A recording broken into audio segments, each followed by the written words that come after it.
David, speaking of geeking, the boys here can testify to my, I don't think mild is the right word, but basic obsession with the film Jurassic Park.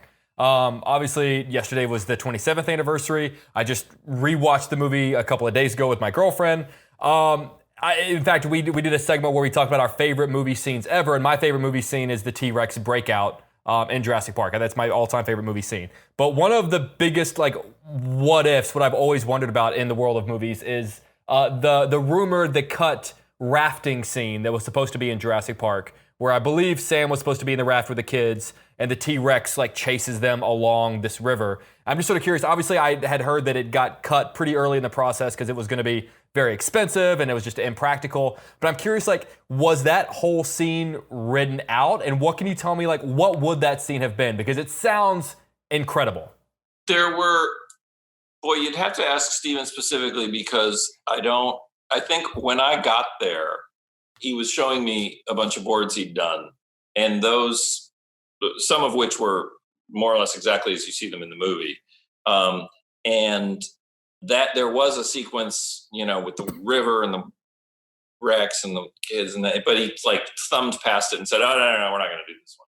So it was cut very early on. I think the idea of combining, there was so much that was going to be challenging and difficult and had yet to be figured out technologically on that movie, that the idea of adding water to that made Mr. Jaws, Hit a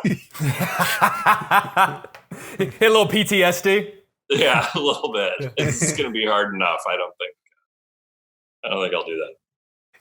David, I want to ask you, you're responsible for very famous lines in cinema. There are a lot of lines that you've written that are in very, very famous films that people know and love. I was just curious for you, do you have, I don't mean this, because I know it's hard to pick one or the other, but do you have a favorite line you've written that you're proud of that's been said on screen by an actor? One that just it just blows your mind that you get to see it said on camera like that.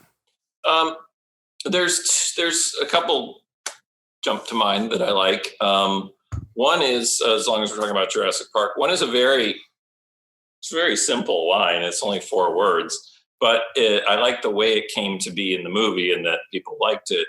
It's when I was finishing Death Becomes Her when I was writing Jurassic Park, and we had an ending that was really disastrous at first, and one of these horrible test screenings where they almost kill you.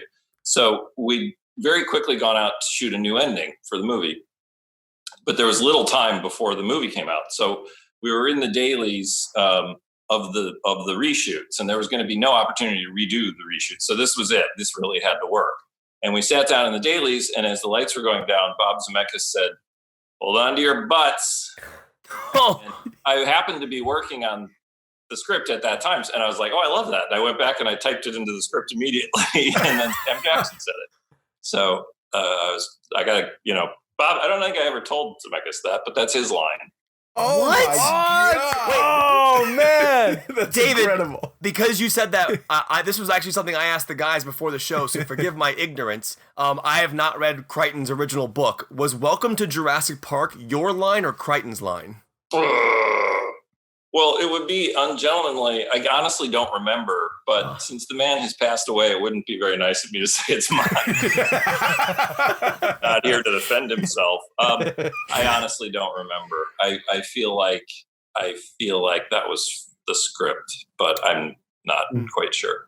There's a very close friend of ours who writes for a site, Collider, one of our rival sites, and Jurassic Park was one of her favorite films of all time, and Hold On to Your Butts is her most favorite line, to the point where she lost a bet and she had to get it tattooed onto her body.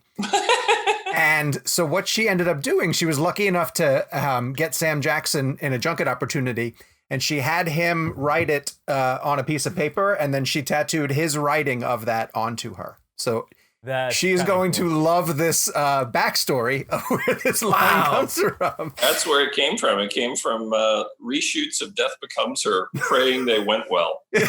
Wow. But the I love how much people love that movie and that it's stuck around. And it's I spent probably, how long is it? It's 27 years ago. So yesterday. I spent 15 or 20 years resenting the fact that was probably going to be the most beloved, most successful movie I ever did. And I did it when I was, like 29 or 30. And then I've now spent the last 10 years feeling incredibly grateful that I got to be a part of that because, that's a pretty special thing to have. I'll end on this. So, David, correct me if I'm wrong. You were second unit director on Lost World. Is that correct? Yes. And you also have a cameo in that film, correct? Yeah. Yeah. So I wanted to ask you, one, about your cameo, specifically, what do you remember about that? And two, what your second unit directing experience was like on that film with Spielberg directing, and what you took from that experience that you still use now. So I guess first your cameo, but what was that second unit like directing on a film like that? Well, the cameo was just super fun and self-indulgent. I was an actor in high school and college, and I was too afraid to, do anything where I had words, but I felt like I could probably run and scream effectively.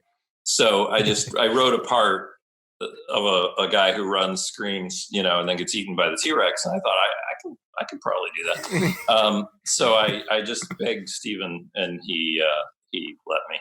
He got very sad though, because on the day I was supposed to shoot it, it was actually a night shoot, and they had laid out these clothes for me, which I hated, and I put them on, and I came to him, and he said, "Oh, you look great," and I said, "Can I wear my own clothes? I hate these. These make me look fat. I can't run in these shoes. I would never wear this. This is so uncool. I don't think he's as nerdy." And he just kind of, buried his head and said, "Oh God, you too." So,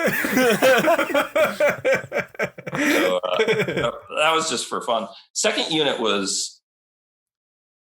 I learned massive amounts, but I was given the keys to a Ferrari. I mean, Janusz Kaminski was shooting it. Yeah.